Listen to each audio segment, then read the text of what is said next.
La masacre como fin en sí misma. Deportados, aniversario.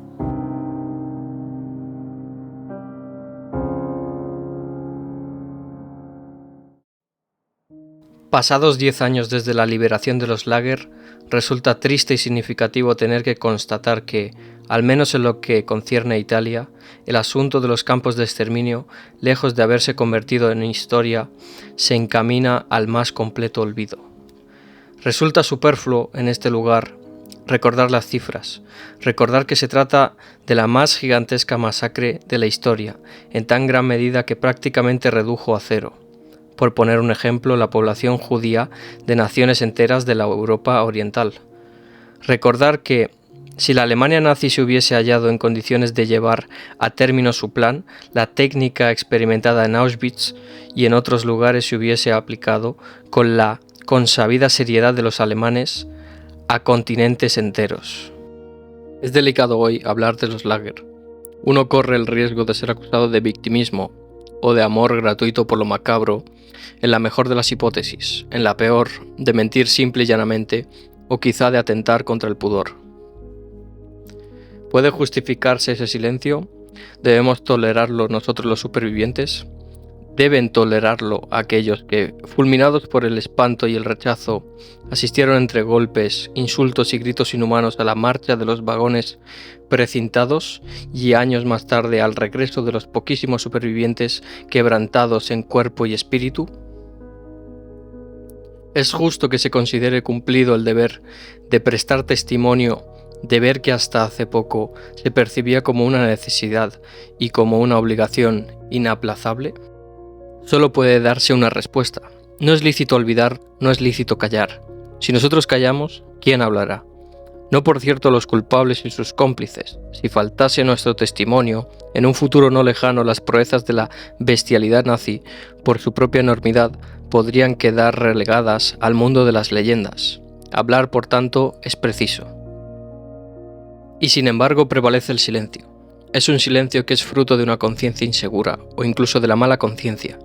Es el silencio de quienes, viéndose incitados o forzados a expresar un juicio, tratan por todos los medios de desviar la discusión, y sacan a colación las armas nucleares, los bombardeos indiscriminados, los juicios de Nuremberg y los problemáticos campos de trabajo soviéticos.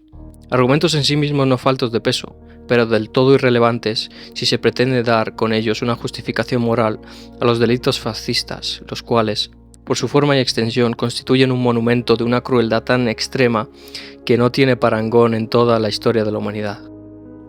Pero no estará fuera de lugar señalar otro aspecto de este silencio, de esta reticencia, de esta evasión. Que se calle en Alemania, que se callen los fascistas es natural y en el fondo no nos resulta desagradable. Sus palabras no sirven para nada, nada esperamos de sus risibles tentativas de justificación. Pero qué decir del silencio del mundo civil, del silencio de la cultura, de nuestro propio silencio ante nuestros hijos, ante los amigos que regresan de largos años de exilio en lejanos países. Este silencio no se debe solamente al agotamiento, al desgaste de los años, a la normal disposición del primum vivere. No es debido a la vileza, vive en nosotros una instancia más profunda, más digna, que en muchas circunstancias nos aconseja callar sobre el Lager, o cuando menos atenuar, censurar las imágenes aún muy vivas en nuestra memoria. Es vergüenza. Somos hombres, pertenecemos a la misma familia humana a la que pertenecían nuestros verdugos. Ante la enormidad de su culpa, también nosotros nos sentimos ciudadanos de Sodoma y Gomorra. No logramos sentirnos ajenos a la acusación que un juez extraterreno, basándose en nuestro propio testimonio, elevaría contra la humanidad entera. Somos hijos de aquella Europa donde está Auschwitz. Hemos vivido en el siglo en el que se ha torcido la ciencia y que ha alumbrado las leyes raciales y las cámaras de gas. ¿Quién puede estar seguro de que es inmune a la infección? Y aún queda algo que decir, cosas dolorosas y duras que no sorprenderán a quien haya leído Las armas de la noche. Es vanidad llamar gloriosa a la muerte de las innumerables víctimas de los campos de exterminio.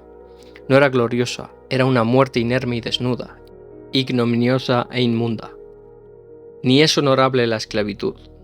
Hubo quien supo soportarla y salir indemne, excepciones que es preciso considerar con reverente estupor, pero la esclavitud es una condición esencialmente innoble, fuente de una degradación casi irresistible y de un naufragio moral.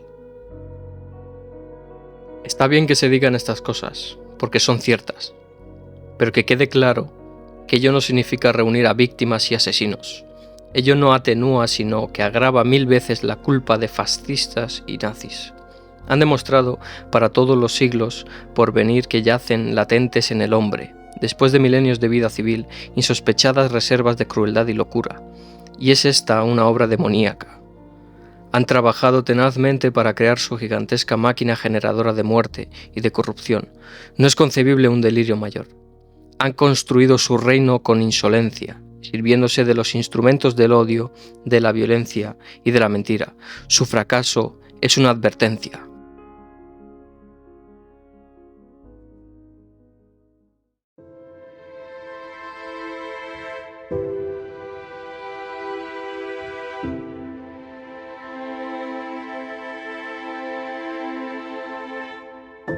Monumento en Auschwitz.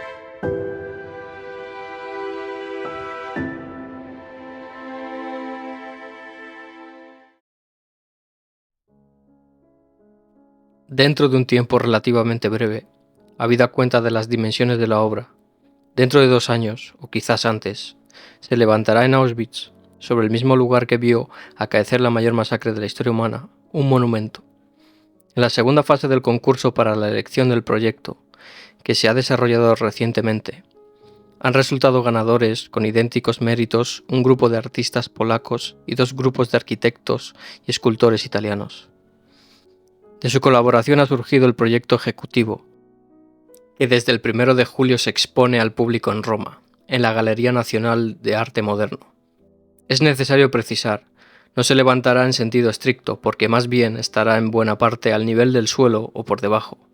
No será un monumento en el estilo común del término, ya que ocupará no menos de 30 hectáreas de terreno, y no estará en el centro de Auschwitz, es decir, no en la pequeña ciudad polaca de Oświęcim, sino en Birkenau. Entendemos que son pocas las personas a las que el nombre de Auschwitz les sonará nuevo. En este campo fueron matriculados alrededor de 400.000 prisioneros, de los que apenas unos pocos miles sobrevivieron. Casi 4 millones de otros inocentes fueron engullidos por las fábricas de exterminio que los nazis construyeron en Birkenau, a 2 kilómetros de Auschwitz.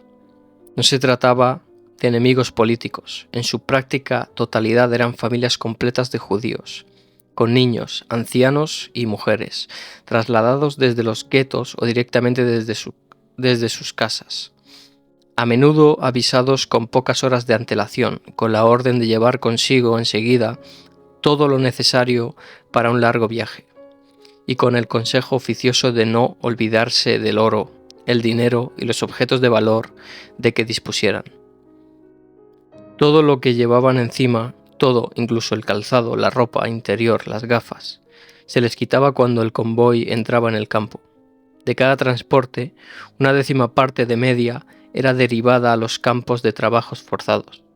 9 décimas partes, entre las que se comprendían todos los niños, los ancianos y la mayor parte de las mujeres, eran inmediatamente suprimidos con un gas tóxico originalmente destinado a desratizar bodegas. Sus cuerpos se quemaban en instalaciones colosales, construidas para ese propósito por la honorable Tops e hijos de Erfurt, a la que se habían encargado unos hornos preparados para incinerar a 24.000 personas al día. Tras la liberación, se encontraron en Auschwitz 7 toneladas de pelo de mujer. Estos son los hechos, funestos, inmundos y sustancialmente incomprensibles. ¿Por qué? ¿Cómo llegaron a producirse? ¿Se repetirán? No creo que a estas preguntas se pueda dar una respuesta concluyente, ni hoy ni mañana, y quizás esté bien que sea así. No creo que a estas preguntas se pueda dar una respuesta concluyente, ni hoy ni mañana, y quizás esté bien que sea así. Si estas preguntas tuviesen respuesta, ello significaría que los acontecimientos de Auschwitz se integrarían en el tejido de las obras humanas. Significaría que habían tenido un móvil y por tanto un principio de justificación. En cierta medida, podemos ponernos en el pellejo del ladrón, del asesino. En cambio, no podemos ponernos en el lugar del demente. Resulta asimismo imposible recorrer el camino de los grandes responsables. Sus acciones, sus palabras a nuestros ojos siguen estando envueltas en tinieblas. No podemos reconstruir su devenir, no podemos decir desde su punto de vista. Es propio del hombre actuar con vistas a un fin. La masacre de Auschwitz, que ha destruido una tradición y una civilización, no le ha aprovechado a nadie. Bajo este aspecto, y solo bajo este, resulta altamente instructiva la lectura del diario de Höss, excomandante de Auschwitz. El libro, cuya edición italiana se halla en preparación, es un documento sobrecogedor. El autor no es un sádico sanguinario ni un fanático lleno de odio, sino hombre vacío. Un idiota tranquilo y diligente que se esfuerza en desarrollar con el máximo cuidado las iniciativas bestiales que se le encargan. Y en esta obediencia parece encontrar la satisfacción plena a todas sus dudas e inquietudes. Me parece que sólo de esta forma, es decir, como locura de unos pocos y necio y vil consenso de muchos, pueden interpretarse los acontecimientos de Auschwitz.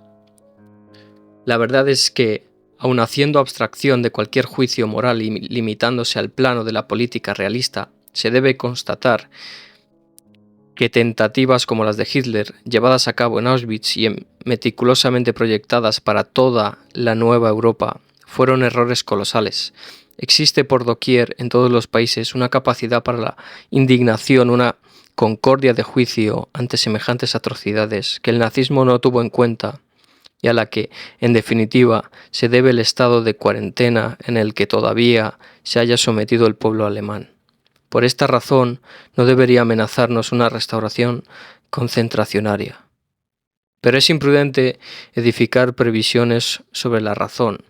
Observaba Arturo Carlo Gemolo, no hace mucho, en estas mismas columnas, la inutilidad de atribuir planes de largo alcance y un cacumen diabólico a los adversarios que uno tiene.